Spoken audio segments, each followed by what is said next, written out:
உயர்த்திடும் காலம், இது நன்றியால் துதித்திடும் நேரம்.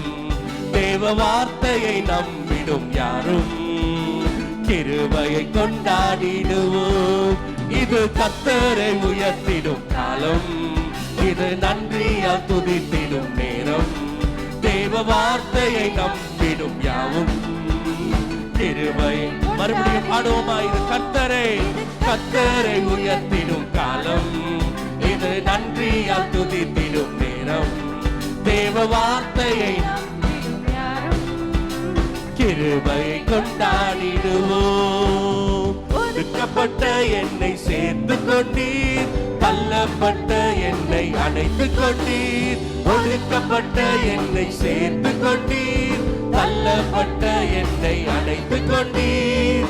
கேட்டதை தந்திட்டீர், ஆசீர்வதித்தீர். கேட்க மறந்ததையும் சேர்த்து கொடுத்தீர். கேட்டதை தந்திட்டீர், ஆசீர்வதித்தீர். கேட்க மறந்ததையும் சேர்த்து கொடுத்தீர். இது கர்த்தரை உயர்த்திடும் காலம், இது நன்றியால் துதித்திடும் நேரம். தேவ வார்த்தையை நம்பிடும் யாரும் கிருபையை கொண்டாடிடுவோம். இது கர்த்தரை உயர்த்திடும், இது நன்றியால் துதித்திடும் நேரம். தேவ வார்த்தையை கிருபையை கொண்டாடிடுவோம். ஆண்டவரும் இரட்சகருமாகிய இயேசுவின் நாமத்தினாலே இந்த நிகழ்ச்சியை பார்த்து கொண்டிருக்கிற உங்கள் அனைவரையும் வாழ்த்தி வரவேற்கிறேன். இந்த நாளில் உங்கள் மத்தியில் கர்த்தருடைய வார்த்தையாகிய வசனத்தை பகிர்ந்து கொடுக்க கர்த்தர் கொடுத்த கிருபைக்காக நன்றி செலுத்துகிறேன். செய்திக்கு ஆதாரமாக மத்தேயு எழுதின சுவிசேஷ புஸ்தகம் 4வது அதிகாரம் 23 25 வசனங்களை வாசிக்க கேட்போம். பின்பு இயேசு கலிலேயா எங்கும் சுற்றி நடந்து அவர்களுடைய ஜெப ஆலயங்களில் உபதேசித்து ராஜ்யத்தின் சுவிசேஷத்தை பிரசங்கித்து ஜனங்களுக்கு உண்டாயிருந்த சகல வியாதிகளையும் சகல நோய்களையும் நீக்கி சொஸ்தமாக்கினார். அவருடைய கீர்த்தி சீரியா எங்கும் பிரசித்தமாயிற்று.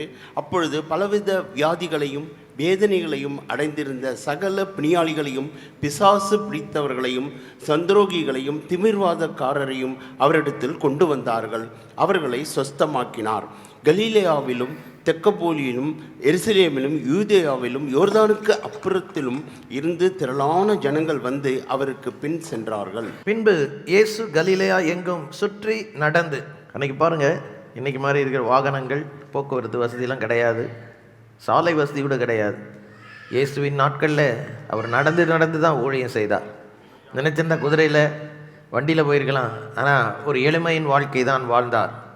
வானத்தையும் பூமியும் படைத்த தேவன் இந்த உலகத்தில் அவர் இறங்கி வந்த பொழுது, ஹல்லேலூயா, இந்த 3 வசனங்களில் அவர் வந்தது, அவர் செய்தது, அவர் எப்படி வாழ்ந்தது, இது எல்லாவற்றையும் அழகாக எழுதியிருக்கிறார் மத்தேயு என்கிற அவருடைய சீசன். நீங்கள் பார்க்கும் பொழுது ஹல்லேலூயா, அவர் சுற்றி நடந்து, இன்றைக்கும் நம்மை போல ஒரு எளிமையான ஒரு நிலைமைக்கு இறங்கி வருகிற ஒரு தேவன் இயேசு ஒருவர் தான். வானத்திலும் பூமியிலும் எத்தனையோ ஹல்லேலூயா காரியங்கள் இருக்குன்னு நீங்கள் நினச்சிக்கிட்டு இருக்கலாம். ஆனால் ஒரே ஒரு கடவுள் தான் வானத்தையும் பூமியும் உண்டாக்கினவர். இந்த உலகத்துக்கு ஒரு சாதாரண மனிதனாக இறங்கி வந்தவரும் அவரே.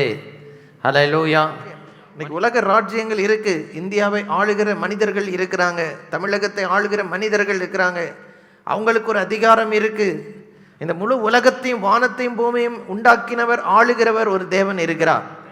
அவரை பற்றி தான் இங்கே பேசி கொண்டிருக்கிறோம். இந்த மனுஷருடைய ஆளுகை எல்லாத்துக்கும் மேற்பட்ட ஆளுகை அவருக்கு இருக்கு. ஹல்லேலூயா. அந்த ஆளுகையின் கீழே தான் நம்ம எல்லாருமே இருக்கணும்.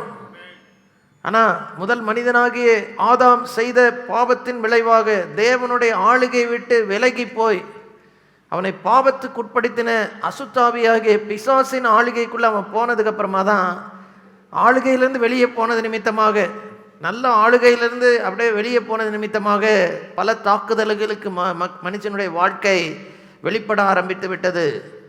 இதன் விளைவாக தான் சாபங்கள், வியாதிகள், வறுமைகள். ஆனால் ஆண்டவர் தெளிவாக யோவான் 10வது அதிகாரம் 10வது வசனத்தில், திருடன் திருடவும் கொல்லவும் அழிக்கவும் வருகிறானே என்று வேறு ஒன்றுக்கும் வரான், நானோ அவர்கள் ஜீவன் பெறவும் அந்த ஜீவன் பரிபூர். இன்னைக்கு உங்கள் வாழ்க்கை நிறைவான வாழ்க்கைக்குள்ளே நீங்கள் போகும்படியாய் இயேசு இந்த உலகத்துக்கு வந்தார். நீங்கள் பாருங்கள், கற்றுக் கொடுத்து உபதேசித்தார். அது மாத்திரமல்ல, அவர்களுக்கு இருந்த ஜனங்களுக்கு இருந்த சகல வியாதிகளையும் நோய்களையும் நீக்கி அவர்களை சுகமாக்கினார், சொஸ்தமாக்கினார். 4:24 நீங்கள் வாசிக்கும் பொழுது இன்னைக்கு இந்த சுகமாக்குகிற ஊழியத்தை இயேசு செய்தது நிமித்தமாகவே அவருடைய கீர்த்தி, அவருடைய புகழ்ச்சி தேசமெங்கிலும் பரவிற்று. இந்த இடத்துல நீங்கள் எந்த நிலைமையில வந்திருந்தாலும் உங்களுக்கு இருக்கிற பிரச்சனையை மாற்றக்கூடிய ஒரு தேவன் இருக்கிறார். சரீர பிரகாரமான நோய்களாக இருக்கலாம், வாழ்க்கையை கெடுக்கக்கூடிய சில சூழ்நிலைகளாக, தரித்திரங்களாக இருக்கலாம், தோல்வியுற்ற நிலைமையாக இருக்கலாம், மன அழுத்தங்களாக இருக்கலாம். நீங்கள் எந்த நிலைமையில் இந்த இடத்துக்குள்ளே வந்திருந்தாலும் உங்கள் பிரச்சனைக்கு ஒரு தீர்வு இந்த இடத்துல இருக்குது. என்னிடத்துல இல்லை, எனக்குள்ளே இருக்கிற ஆண்டவர் இயேசுக்குள்ளே இருக்குது. அவருடைய பேர் புகழ்ச்சி தேசமெங்கிலும் பரவினது. அப்பொழுது 3 விதமான ஜனங்களை அவரிடத்துல கொண்டு வந்ததை நீங்கள் பார்க்கலாம். ஒன்று, பலவித வியாதிகளையும் வேதனைகளையும் அடைந்திருந்த சகல all sick people who were afflicted with various diseases and torments. இரண்டாவது, பிசாசினால் அலைக்கழிக்கப்பட்டவர்கள், டீமன் பொசஸ்ட் in இங்கிலீஷில் சொல்லப்பட்டிருக்கு, தமிழில் பிசாசினால் பிடிக்கப்பட்டவர்கள். மூன்றாவது ஒரு கூட்டம் பாருங்க, சந்திர ரோகிகள், எபிலெப்டிக்ஸ்னு சொல்லும்போது வலிப்பு வியாதி வந்தவர்கள். இன்னைக்கு உங்கள் நிலைமை எதுவாக இருந்தாலும் இயேசு கிறிஸ்து சுகம் தர வல்லவர். நாலாவது ஒரு கூட்டத்தார் பார்க்கும்போது திமிர்வாதக்காரர், இங்கிலீஷில் பேராலிட்டிக்ஸ் அப்படின்னு ஒரு வார்த்தை. பேராலிட்டிக்ஸ்னா படுத்த படுக்கையில் கிடக்கிறவர்கள்.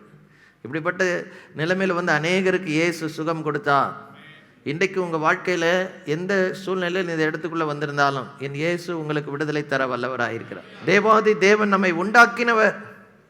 அவருக்கு ஒரு பேர் இருக்கு, நம்மை உண்டாக்கின தேவன். சங்கீதம் 95வது அதிகாரம் 6-7 வசனங்களை நீங்கள் பார்க்கும் பொழுது அங்கே இப்படியா சொல்லப்பட்டிருக்கிறது. நம்மை உண்டாக்கின கர்த்தருக்கு முன்பாக நாம் பணிந்து குனிந்து முழங்கால் படியிட கடவோம், வாருங்கள். அவர் நம்முடைய தேவன், நாம் அவருடைய மேய்ச்சலின் ஜனங்களும் அவருடைய கைக்குள்ளான ஆடுகள். இன்னைக்கு 2 காரியங்களை சொல்ல போகிறேன். ஏன் இயேசு கிறிஸ்து சுகமாக்குறவராக தன்னை வெளிப்படுத்தினார் என்று பார்த்தீங்கன்னா, முதலாவது உங்க மேல என் மேல அவர் இரக்கம் உள்ளவராக இருக்கிறார். தேவனுக்கு இருக்கிற முக்கியமான குணம் என்ன குணம்? இரக்க குணம். அந்த இரக்க குணம் தான் பரலோகத்தை விட்டு அவரை இந்த உலகத்துக்கு இறங்கி வர செய்தது. மார்க் 1வது அதிகாரத்தில் 40-42 வசனங்களை வாசிக்கும் பொழுது, அப்பொழுது குஷ்டரோகி ஒருவன் அவரிடத்தில் வந்து அவர் முன்பாக முழங்கால் படியிட்டு, உமக்கு சித்தமானால் என்னை சுத்தமாக்கு, உம்மாலே ஆகும் என்று வேண்டிக் கொண்டான். இயேசு மனதுருகி கையை நீட்டி அவனை தொட்டு, எனக்கு சித்தம் உண்டு, நீ சுத்தமாக என்றார். பாருங்க, ஹல்லேலூயா. அவர் தன்னுடைய வல்லமையை காட்டுவதற்காக அல்ல, தன் பேர் புகழ்ச்சியை பரப்புவதற்காக அல்ல, ஹல்லேலூயா, ஒரு மந்திர தந்திரம் செய்வதற்காக அல்ல.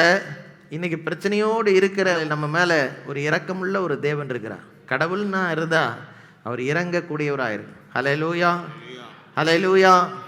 சங்கீதம் 103வது அதிகாரத்தில் பைபிளில் 13வது வசனத்தில் இப்படியாய் சொல்லப்பட்ட, ஒரு தகப்பன் தன் பிள்ளைகளுக்கு இறங்குகிறது போல கர்த்தர் தமக்கு பயந்தவர்களுக்கு இறங்குகிறார். உலகம் ஒருவேளை இரக்கம் காண்பியாமல் இருக்கலாம். இன்னைக்கு நிறைய குடும்பங்களில் பாருங்க, நல்லா கஷ்டப்பட்டு சம்பாதிச்சு, கை நிறைய சம்பாதிச்சு கையில் கொடுக்குற வரைக்கும் குடும்பத்தினர் மதித்து நடத்துகிறதை பார்த்துருக்கிறேன். ஒரு சின்ன வியாதி வந்து ஒரு 2 மாதம் படுத்துட்டா போதும், வீட்டில் வருகிற ஒத்துழைப்பற்ற நிலைமை, வருகிற பேச்சுக்கள் கூட நெருங்கி இருக்கிறவங்க தான். பேசுகிற வார்த்தைகளுக்கு அளவே கிடையாது. உதவி செய்ய வேண்டிய நேரத்தில் உபத்திரவமாக மாறி பேச்சினாலே நம்மை புண்படுத்தி, ஒரு பக்கம் ஏற்கனவே வியாதியில் இருக்கிற உங்களை வார்த்தையினாலே புண்படுத்தின அநேகர் இருக்கலாம். ஆனால் ஆண்டவர் இயேசு கிறிஸ்து தம்மிடத்தில் வந்த எல்லார் மேலேயும் மனதுருக்கத்தை வெளிப்படுத்தினார். ஹல்லேலூயா. ஒரு இரக்கத்தை வெளிப்படுத்தினார். இந்த மனுஷன் இன்றைக்கு தொழுநோய் வியாதி பிடித்த ஒரு மனிதன், அன்னைக்கு இன்னைக்கும் அருவருப்பான தோல் வியாதி, இருக்கிறதுலே மோசமான வியாதிகள் தோல் வியாதி. ஏன்னா வெளியே எல்லாருக்குமே தெரிய வந்துடும். உள்ளான சில வியாதிகள் அது ஒரு நிலைக்கு போக வரைக்கும் வெளியே இருக்கிறதே தெரியாது, பக்கத்தில் வந்து உட்காந்தா கூட தெரியாது. ஆனால் இன்னைக்கு தோல் வியாதி தூரத்துலேருந்து பார்க்கும்போதே அருவருப்பு உண்டாக்கக்கூடிய வியாதி, நாற்றம் எடுத்து தோலெல்லாம் அழுகி ஊரில் வாழ முடியாத ஒரு நிலைமை. வெளியே தான், ஊரை விட்டு வெளியே தான் அன்னைக்கு இருக்கணும்னு தேச சட்டம் விதிக்கப்பட்டிருந்தது. ஆனால் இப்படிப்பட்ட ஒரு மனுஷன் இயேசுக்கு முன்பாக வந்து முழங்கால் படியிடுகிறான். நீங்கள் எந்த நிலைமையில் இருந்தாலும் இன்றைக்கி இயேசுவிட்ட வந்திருக்கிறீங்க, ஆண்டவர் இயேசுவிடம் வந்திருக்கிறீங்க. உங்கள் மேல் இரக்கமுள்ளவராய் அவர் இருக்கிறார். இரக்கத்தின் நிமித்தமாக தான் உங்களுக்கு சுகம் தருகிறார். 2வது பார்க்கும் பொழுது லூக்கா 14வது அதிகாரம் 1 முதல் 5 வரைக்கும் உள்ள வசனத்தில் ஒரு மனுஷனுக்கு ஆண்டவர் இயேசு சுகம் தருகிறார். அங்கே சுகத்தை கொடுத்துவிட்டு அதுக்குரிய காரணத்தை சொல்லுகிறார். ஒரு ஓய்வு நாளிலே பரிசேயரில் தலைவனாகிய ஒருவனுடைய வீட்டிலே அவர் போஜனம் பண்ணும்படிக்கு போயிருந்தார். அப்பொழுது நீர்க்கோவை வியாதியுள்ள ஒரு நீர்க்கோவை வியாதி என்றால் சரீரத்தில் தண்ணீர் தங்கி வீக்கமாக இருக்கும். ஒரு சில நேரம் சிறுநீரகம் சரியா வேலை செய்யாத நிமித்தமாக, சில நேரம் நுரையீரலில் தண்ணீர் தங்கி இருக்கிறது, வயிற்றில் தண்ணீர் தங்கி இருக்கிறது, சில நேரம் சில அறுவை சிகிச்சைக்கு அப்புறமாக அது முழுமையாக குணமாகாமல் இருக்கிறது. நீர்க்கோவை வியாதி, அதுதான் இங்கே ஆண்டவர் சுகமாக்குனதை போட்டிருக்கு. வாசிங்க. அப்பொழுது நீர்க்கோவை வியாதியுள்ள ஒரு மனுஷன் அவருக்கு முன்பாக இருந்தான். என்ன செய்வாரோ என்று ஜனங்கள் அவர் மேல் நோக்கமாயிருந்தார்கள். இயேசு நியாய சாஸ்திரிகளையும் பரிசேயரையும் பார்த்து, ஓய்வு நாளிலே சுத்தமாக்கிறது நியாயமா என்று கேட்டார். அதற்கு அவர்கள் பேசாமல் இருந்தார்கள். அப்பொழுது அவர் அவனை அழைத்து சுத்தமாக்கி அனுப்பிவிட்டு அவர்களை நோக்கி, உங்களில் ஒருவனுடைய கழுதையாவது எருதாவது ஓய்வு நாளில் துறவிலே விழுந்தால் அவன் அதை உடனே தூக்கி விடானோ என்றார். உங்களில் ஒருவனுக்கு ஒரு கழுதையாவது எருதாவது இருந்து அது ஓய்வு நாளிலே துறவிலே விழுந்தால் அடுத்த நாளில் தூக்கி விடுவான்னு போட்டிருக்கா, என்ன போட்டிருக்கு? உடனே. இன்னைக்கும் பாருங்க, ஆண்டவர் ஏன் சுகமாக்குகிறார்?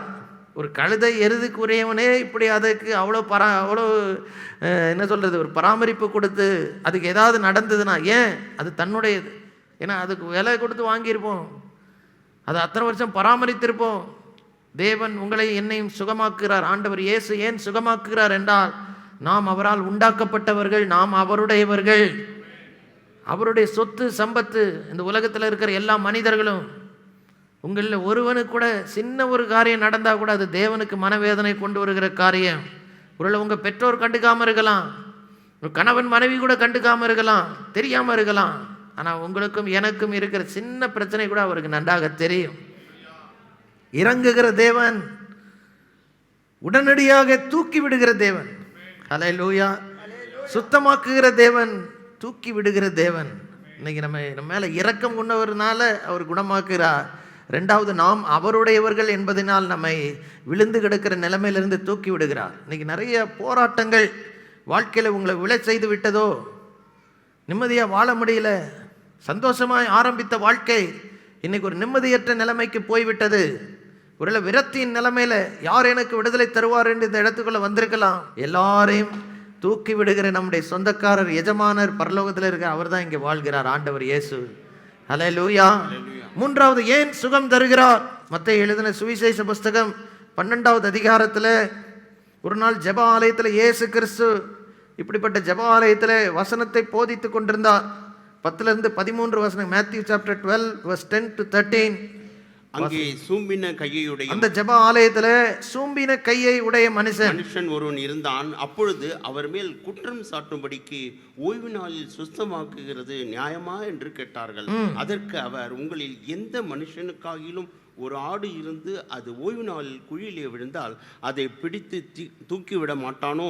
ஆட்டை பார்க்கிலும் மனுஷனானவன் எவ்வளவோ விசேஷித்திருக்கிறான். ஆதலால் ஓய்வு நாளிலே நன்மை செய்வது நியாயம்தான் என்று சொன்னார். பின்பு அந்த மனுஷனை நோக்கி, உன் கையை நீட்டு என்றார். உடனே என்ன நடந்துதான்? மறு கையை போல சொஸ்தமாய். ஆரம்ப நிலைமையில தேவன் உங்களை என்ன எப்படி இருக்க வேண்டும் என்று படைத்தாரோ அதே நிலைமைக்கு மறுபடியும் கொண்டு வருகிறவர் என் இயேசு. ஹல்லேலூயா. இது வியாதியிலிருந்து மாத்திரமல்லங்க, குடும்ப சூழ்நிலைகளை மாற்ற வல்லவர். இன்னைக்கு நிறைய பேருக்கு வியாதி பிரச்சனை இல்லை, உங்க குடும்பத்தில் சில பிரிவினைகள், உங்க குடும்பத்தில் சில தரித்திரம், வாழ்க்கையில் சில வீழ்ச்சியை கொண்டு வந்து கீழே போய் விழுந்து கிடக்குறீங்க. சந்தோஷமா ஆரம்பித்திருப்பீங்க, ஒரு வேலைக்கு போகும்பொழுது எவ்வளோ மகிழ்ச்சியாக இருந்திருக்கும். ஆனால் இன்னைக்கு சில காரியங்களில் வீழ்ச்சி அடைந்து சோர்ந்து போய் இதில் நம்பிக்கை இல்லாமல் எதுக்கு தான் இருக்கிறோமோன்னு வந்திருக்கீங்க. முதல் நிலைமைக்கு ஆண்டவர் கொண்டு வந்து புதிய ஆரம்பத்தை கர்த்தர் கொடுக்கும்படியாக இயேசு சுகப்படுத்துகிறார். ஹல்லேலூயா. ஹல்லேலூயா. இரக்கத்தின் உள்ளவராய் இருக்கிறதுனால சுகப்படுத்துகிறார். நாம் அவருடையவர்களாய் இருக்கிறதுனால் நம்மை தூக்கி விடுகிறார். மூன்றாவது பார்க்கும் பொழுது ஆரம்ப நிலைமைக்கு நம்மை திரும்பி கொண்டு வர, பூரணமான நிலைமைக்கு நம்மை திரும்பி கொண்டு வர. ஹல்லேலூயா. மறு கையை போல சொஸ்தமாயிட்டுன்னு சொல்லும் பொழுது ஒரு கை நல்லா இருந்திருக்கும், அடுத்த கை இப்படி இருந்திருக்கும், அடுத்த கையும் சரிப்படுத்தி அந்த மனுஷனை அனுப்பிவிட்டார். இன்னைக்கு இப்படிப்பட்ட சுகங்களை ஆண்டவர் இயேசு இங்கே தர வல்லவர். உங்கள் வாழ்க்கையில் பூர்ண விடுதலை. சிலருக்கு பாருங்க, வியாதி பிரச்சனை கிடையாது, சில கெட்ட பழக்கங்கள் உங்கள் வாழ்க்கையை கெடுத்து விட்டது. விளையாட்டாக ஆரம்பித்த அந்த குடிப்பழக்கம் இன்னைக்கு நீங்கள் அறிகிறீர்களோ இல்லையோ உங்கள் ஈரலை பாதித்து கொண்டிருக்கிறது. உங்கள் சம்பளத்தை உரிந்து கொண்டிருக்கிறது. ஒவ்வொரு நாள்னு சம்பாதிக்கிறீங்க, 1000 1500 ரூபா வரைக்கும் சம்பாதி, வீட்டுக்கு வந்து ராஜாவை போல் வாழலாம். குடும்பத்துக்கு கொடுக்க வேண்டியதை கொடுத்து கொஞ்சம் சேமிப்பு செய்து நல்ல வசதியாக வாழலாம். ஆனால் வருகிற வழியிலே 700 800 ரூபா 1000 ரூபாய்க்கு உள்ளே ஊற்றிட்டு வீட்டுக்கு நயா பைசா இல்லாமல் பிச்சைக்காரனை போல் வீட்டில் வந்து படுத்து அழுக்கா அசிங்கமா அவலட்சணமா ஒரு மரியாதை இல்லாமல் எந்த நிலைமைக்கு அது உங்களை கொண்டு வந்து விட்டது. இங்கே எத்தனையோ பேர் இப்படிப்பட்ட கெட்ட பழக்கங்கள் அடிமைத்தனத்தில் இருந்து ஆரம்ப நிலைமைக்கு திரும்பி வந்து இன்னைக்கு கர்த்தருக்கு சாட்சியாக வாழ்கிறாங்க. கர்த்தருக்கு ஊழியம் செய்கிறவர்களாக கூட இருக்கிறாங்க. ஹல்லேலூயா. மறு கையை போல அவனுக்கு சுகத்தை கொடுத்தாருன்னா அவனை மறுபடியுமாக இயல்பு நிலைமைக்கு, ஒரு மனுஷன் எந்த இயல்பு நிலைமையில் வாழணும் அந்த நிலைமைக்கு திரும்பி கொண்டு வந்து விட்டார். எங்கள் குடும்பம் திரும்பி இயல்பு நிலைக்கு வருமா? மற்ற குடும்பங்களைப் போல இல்லை நல்ல நிலைமைக்கு எப்படி திரும்பி வர முடியுமான்னு ஒரு வேதனையோடு இருந்தா இயேசுவால் செய்யக்கூடும். நீங்கள் ஒப்பு கொடுத்தா அவருடைய வசனத்துக்கு கீழ்ப்படிந்தா உங்களுக்கு நடக்கும். மிக முக்கியமாக பாருங்க, ஹல்லேலூயா, யோவான் 8வது அதிகாரத்தில் 34வது வசனத்தை நீங்கள் எடுத்து வாசிக்கும் பொழுது இயேசு அவர்களுக்கு பிரதியுத்தரமாக, பாவம் செய்கிறவன் எவனும் பாவத்துக்கு அடிமையாயிருக்கிறான் என்று மெய்யாகவே மெய்யாகவே உங்களுக்கு சொல்லுகிறேன். அடிமையானவன் என்றைக்கும் வீட்டிலே நிலைத்திரான், குமாரன் என்றைக்கும் நிலைத்திருக்கிறார். ஆகையால் குமாரன் உங்களை விடுதலையாக்கினார். மெய்யாகவே விடுதலையாக்கினார். மெய்யாகவே விடுதலை. இன்னைக்கு ஆண்டவர் எதுக்கு சுகம் தருகிறார்? வெளியே வர முடியாத பிரச்சனை இருந்து விடுதலை தர முடியாது. கட்டி வைத்திருக்கிற நிலைமையிலிருந்து ஆண்டவர் கட்டவிழ்த்து வெளியே கொண்டு வந்து சுதந்திரமான ஒரு வாழ்க்கை வாழ உங்களுக்கு உதவி செய்வார். இந்த இயேசு கொடுக்குற சுகம் இதனால தாங்க கொடுக்குறாரு. உங்களை என்னை விடுவிக்க அவர் கொடுக்குறார். ஹல்லேலூயா. கடைசியாக பார்த்தீங்கன்னா மத்தேயு 8வது அதிகாரத்தில் 16 17 வசனங்களில் ஒரு நாள் இதே போல் மாலை நேரத்தில் ஆண்டவர் இயேசுவிடம் பல தேவையுள்ள நிறைய பேர் உள்ளே கொண்டு வந்தார்கள். அதை பற்றி நம்ம வாசிக்கிறோம். மேத்யூ சாப்டர் 8 verse 16 and 17 வாசித்தால், அஸ்தமனமான போது மாலை மயங்கின நேரத்தில் சாயந்தர வேளையில பிசாசு பிடித்திருந்த அநேகரை அவரிடத்தில் கொண்டு வந்தார்கள். அவர் அந்த ஆவிகளை தமது வார்த்தையினாலே துரத்தி பிணியாளிகள் எல்லாரையும் சுஸ்தமாக்கி அவர் தாமே நம்முடைய பலவீனங்களை ஏற்றுக்கொண்டு நம்முடைய நோய்களை சுமந்தார் என்று ஏசாயா தீர்க்கதரிசியினால் உரைக்கப்பட்டது நிறைவேறும்படி இப்படி நடந்தது. அநேக அசுத்தாவியினால் பிடித்திருந்தவர்களையும் பல வியாதியஸ்தல் பிணியாளிகளையும் அவரிடத்தில் கொண்டு வந்தார்கள். அந்த அசுத்த ஆவிகளை தம்முடைய வார்த்தையினாலே துரத்தி பிணியாளிகள் எல்லாரையும் குணமாக்கினார், சுகமாக்கினார். ஏன் இப்படி செய்தார்? அவர்தாமே நம்முடைய பலவீனங்களை தன் மீது ஏற்றுக்கொண்டார். இன்னைக்கும் பாருங்க, ஆண்டவர் இயேசு கிறிஸ்து நிறைய பேருக்கு சுகம் கொடுக்கும் பொழுது சரீர சுகத்தை அவர் முக்கியப்படுத்தி விடுதலை கொடுத்ததும் அல்லாமல் அவங்கள பார்த்து சொன்னார். ஒரு மனுஷனை குறித்து நீங்கள் வாசித்தீங்கன்னா யோவான் 5வது அதிகாரத்தில் 38 வருஷமாக படுத்த படுக்கையாய் கிடந்த ஒரு மனுஷன் பெதஸ்தா என்கிற குளத்தின் அருகே இயேசு அவனை சந்திக்கிறார். அவனிடத்தில் இருந்த வியாதி, அவன் நார்மலாக வாழ முடியல, படுத்த படுக்கையாக இருக்கிறான். எதுனாலன்னு அன்றைக்கி எப்படி கண்டுபிடிச்சு? இன்றைக்கி பாருங்கள், சில நேரம் சக்தி இழந்து படுத்த படுக்கையாக இருக்கும் பொழுது இன்றைக்கி சில ஸ்கேன்லாம் எடுத்து இந்த நரம்பு பாதித்திருக்கிறது, இல்லை என்றால் இது மூளைக்கு ரத்த ஓட்டம் போகலை, இதெல்லாம் கண்டுபிடிக்கிறாங்க. விஞ்ஞான வளர்ச்சி இருக்குது. அன்றைக்கி என்ன ஸ்கேன் இருந்திருக்கும் யோசித்து பாருங்கள். எந்த மருத்துவ இடத்துல போய் உள்ள மனுஷனுடைய நரம்புகளிலோ ரத்த குழாயிலோ எதில் பிரச்சனை நிமித்தமாக அவன் படுத்திருக்கிறான்னு யாராலையும் கண்டுபிடிச்சிருக்க முடியாது. 38 இயர்ஸ். இயேசு மாத்திரம் அவனுடைய வாழ்க்கையில குறுக்கிடாவிட்டால் அவனுடைய வாழ்க்கையை அப்படியே வாழ்ந்து முடித்திருப்பான். கர்த்தருக்கு மகிமை உண்டாகாது. இயேசு அந்த இடத்துக்கு வந்தா அன்றைக்கு அவனை பார்த்து ஒரு வார்த்தை சொன்னார், உன் படுக்கையை எடுத்துக்கொண்டு நட என்று சொல்லி சொன்ன மாத்திரத்தில் அவனுக்கு சுகமாகி இதுவரைக்கும் எந்திரிக்கவே முடியாத ஆள் தான் படுத்திருந்த படுக்கையை தானே எடுத்துக்கொண்டு நடந்து போனான். ஒரு வாரம் கழித்து தேவாலயத்தில் அந்த மனுஷனை இயேசு சந்தித்து ஒரு வார்த்தை சொல்லுகிறார். அதற்கு பின்பு இயேசு அவனை தேவாலயத்திலே கண்டு, இதோ நீ சுகமானாய், அதிக கேடானது ஒன்று உனக்கு வராதபடிக்கு இனி பாவம் செய்யாதே என்றார். இன்னைக்கு பாருங்க, சில வியாதிகளுக்கு காரணம் நமக்குள்ள இருக்கிற துர்குணம். அந்த வியாதியை நம்முடைய வாழ்க்கையில திறந்து விட்டிருக்கிறது. எல்லாருக்குள்ளேயும் ஒரு அசுத்த துர்குணம் இருக்கு. சரீர பிரகாரமான வியாதிகள், நோய்கள், பிசாசின் அலக்களிப்பு, இதெல்லாத்தையும் ஒரு வார்த்தை சொல்லி சுகமாக்கிட்டாரு. ஆனால் நமக்குள்ளே இருக்கிற துர்க்குணமாகிய வியாதி, சரீர பிரகாரமான வியாதியோட மோசமான வியாதி நம்ம உள்ளத்தில் இருக்கிற துர்க்குணம் என்கிற வியாதி, பாவ வியாதி. பைபிளில் சொல்லப்பட்டிருக்கு பாவம் என்றால் அதுக்கு அழகான விளக்கம் 1 யோவான் 5வது அதிகாரத்தில் 17வது வசனத்தை சொல்ல, அநீதி எல்லாம் பாவம், அநியாயங்கள், அக்கிரமங்கள், அநீதி, சட்டவிரோதமான காரியங்கள், தேவனுக்கு பிடித்தமில்லாத காரியங்கள், நம்ம சரீரத்தின் வாழ்க்கை கெடுக்கிற அசுத்தமான காரியங்கள், துர்க்குணம், இதெல்லாம் பாவம் என்று சொல்லி பைபிளில் சொல்லியிருக்கு. இந்த மனதளவு இருக்கிற பாவ வியாதியை அன்னைக்கு அந்த மனுஷனுக்கு அட்வைஸ் தான் கொடுத்தாரு, நீ போ, இனி அதிக கேடு உனக்கு உண்டாகாதபடி என்ன செய்யாத. ஆனால் ஒரு நாள் வந்தது, இயேசு கிறிஸ்து இவ்வளோ அற்புதம் செய்தவரை அன்னைக்கு கொண்டு போய் சிலுவையில் அறைந்தார்கள். ஏன் இயேசு கிறிஸ்து சிலுவையில் மரிக்க வேண்டும்? இன்னைக்கு தப்பு செய்த ஒவ்வொரு தப்பிதத்துக்கும் ஒரு தண்டனை இருக்கு. அரசாங்கத்துக்கு விரோதமாக குற்றம் செய்தீர்கள் என்றால் அரசாங்கம், தேச சட்டம் சில தண்டனைகளை விதித்து வைத்திருக்கிறாங்க. தேவனுக்கு பிரியமில்லாத பாவம் செய்யும்போது அதுக்குரிய சம்பளம் பைபிளில் சொல்லப்பட்டிருக்கு, மரணம். உங்களுடைய என்னுடைய பாவத்தின் சம்பளமாகிய மரணத்தை இயேசு தன்மையில் ஏற்றுக்கொண்டு சிலுவையில் மரித்தார். ஹல்லேலூயா, ஹல்லேலூயா. அப்போ ஏசாயா தீர்க்கதரிசியின் புஸ்தகத்தில் 53வது அதிகாரம் 4-5 வசனங்களை வாசிக்கும் பொழுது, மெய்யாகவே அவர் நம்முடைய பாடுகளை ஏற்றுக்கொண்டு நம்முடைய துக்கங்களை சுமந்தார், நாமோ அவர் தேவனால் அடிக்கப்பட்டு வாதிக்கப்பட்டு சிறுமைப்பட்டவர் என்று எண்ணினோம். நம்முடைய மீறுதல் நிமித்தம் அவர் காயப்பட்டு நம்முடைய அக்கிரமங்களின் நிமித்தம் அவர் நொறுக்கப்பட்டார். உங்களுடைய எனக்குள்ளே இருக்கிற துர்க்குணத்தின் தண்டனையை இயேசு கிறிஸ்து தன்மையில ஏற்றுக்கொண்டாருங்க. வேற யாரும் ஒரு மனுஷனுடைய பாவத்தை போக்க மறிக்கவில்லை. தேவதா பக்தி உள்ள ஒரு தேசத்தில் வாழ்கிறோம், சந்தேகமே இல்லை. இந்தியா பல தேசங்களை பார்க்கும் பொழுது ஒழுக்கம் வாய்ந்த ஒரு தேசம். போய் மனதில் இருக்கிற பாவம் நீக்கப்படுவதற்காக அநேக புனித ஸ்தலங்களுக்கு போகிறோம். புனித நதிகள் என்று சொல்லப்படுகிற நதிகளில் முங்கி எழும்புகிறோம். இதெல்லாம் சரீர சுத்திகரிப்புக்கு வேண்டாம் உண்டாக்கலாம் ஒழிய மனதளவில் இருக்கிற பாவத்தையும் அசுத்தத்தையும் குணத்தையும் மாற்றவே முடியாது. நிறைய நேரம் நோன்பு இருந்து பார்க்கிறோம், தான தர்மம் செய்து பார்க்கிறோம், ஆனால் மனதில் சமாதானம் இல்லை.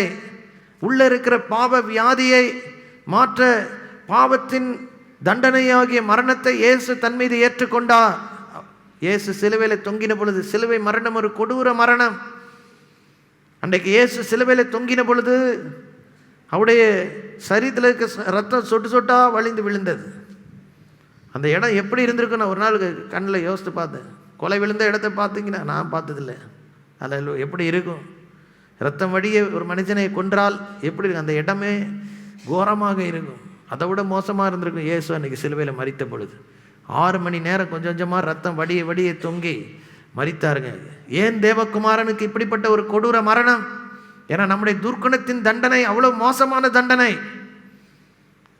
இயேசு கிறிஸ்து உங்கள் பாவத்தை மன்னிக்காவிட்டால் உங்களுடைய என்னுடைய வாழ்க்கையின் முடிவு அக்னியும் கந்தகமும் சாவாத புழுக்கள் நிறைந்த நரகத்தில் தான் போய் நம்ம வாழ்க்கை முடியும். ஆனால் அந்த இடத்துலேருந்து காப்பாற்றும்படியா இயேசு நமக்காக ரத்தம் சிந்தி மரித்தார். அவர் மரித்த பொழுது நம்முடைய மீறுதல்களை தன் மீது ஏற்றுக்கொண்டார். ஹல்லேலூயா. நம்முடைய துக்கங்களை, நம்முடைய பலவீனங்களை, பாடுகளை தன் மீது ஏற்றுக்கொண்டார். சிலுவையில் அவர் தொங்கின பொழுது நம்ம வாசித்த மத்தேயு 8:17 நம்முடைய பலவீனங்களையும் நோய்களையும் தன் மீது ஏற்றுக்கொண்டார். ஹல்லேலூயா. இன்னைக்கு அவர் உங்கள் வாழ்க்கையில் இருக்கிற பிரச்சனையை தன்னிடத்தில் வாங்கி உங்களுக்கு மறுபடியுமாக சுகத்தை இன்னைக்கு தர வல்லவர். இயேசு அப்படி மரித்து, சரி மரித்தாருங்க, அதான் முடிஞ்சு போச்சே, இன்னைக்கு எப்படி எனக்கு சுகம் தர முடியும்னா, தெளிவாக என் இயேசு கிறிஸ்து மரித்தார். 3 நாள் கல்லறையில் அவர் வைத்திருந்தார்கள். ஹல்லேலூயா. 3ஆம் நாளில் இயேசு உயிரோடு கூட எழுந்தார். இன்றைக்கும் இந்த இயேசு உயிர் வாழ்கிறார். இயேசு கிறிஸ்து யாரு? உண்மையான கடவுள், உயிருள்ள தேவன். கடவுள் என்றால் உயிர் இருக்க வேண்டும்.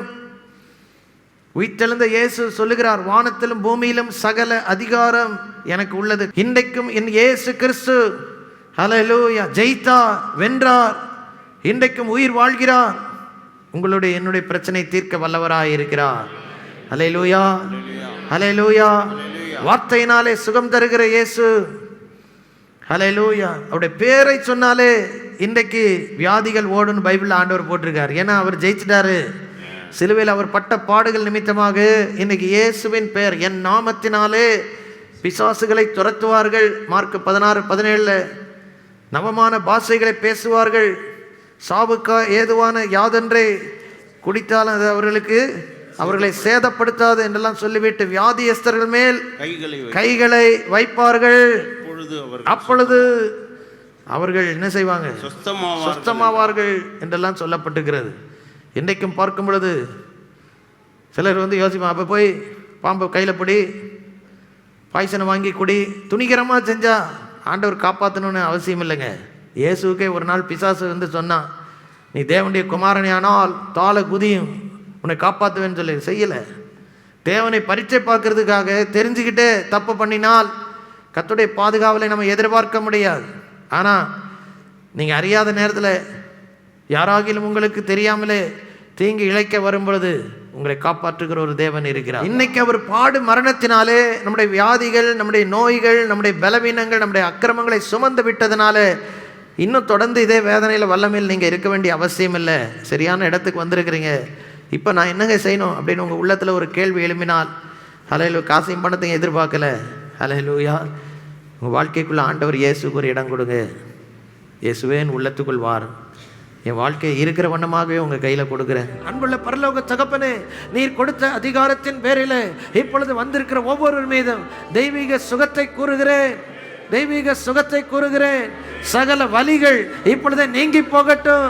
எல்லா உடல் வீக்கங்கள் இப்பொழுதே மறைந்து போகட்டும். Every hallelujah swelling in the body go back to the normal shape. முறிந்திருக்கிற எலும்புகள் இப்பொழுது சுகமாகட்டும். பரிபூர்ண சுகம் உண்டாவதாக. குடும்பத்தில் வேதனை உண்டாக்குற அசுத்தாவின் கிரியைகள், எல்லாம் பலவீனப்படுத்துகிற அசுத்தாவின் கிரியைகள் இப்பொழுது வெளியேறு இயேசுவின் நாமத்தினாலே. ஹல்லேலூயா, ஹல்லேலூயா. எலும்பு சம்பந்தப்பட்ட நோய்கள் குணமாகட்டும். பார்வையில் இருக்கிற பிரச்சனைகள், பாதிக்கப்பட்ட கண்கள் இப்பொழுது சுகமாகட்டும். பரிபூர்ண சுகம் உண்டாவதாக. செவியில பேச்சில் கேட்காத காதுகள் இப்பொழுதே குணமாவதாக, திறக்கப்படுவதாக இயேசுவின் நாமத்தினாலே. பேச முடியாத வாய் திறந்து தாராளமாய் பேசட்டும் இயேசுவின் நாமத்தினாலே. சிறுநீரக பிரச்சனைகள் குணமாகட்டும்.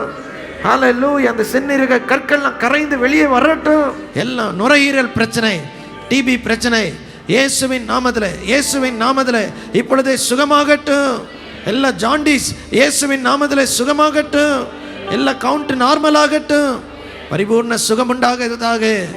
விசேஷமாக குடும்பங்களை கெடுக்கிற எல்லா பிரிவினின் அசுத்தாவிகள், வேசித்தன விபசார ஆவிகள், எல்லா அடிமைத்தனத்தின் ஆவிகள் ஹல்லேலூயா, ஹல்லேலூயா இப்பொழுது வெளியேறு இயேசுவின் நாமத்தில். கீழ்ப்படியாமையின் ஆவிகள் இப்பொழுது வெளியேறு இயேசுவின் நாமத்தினாலே. குடும்பங்களில் நல்ல சமாதானம் உண்டாக செய்யும். தேவ ஆசீர்வாதம் உண்டாகட்டும்.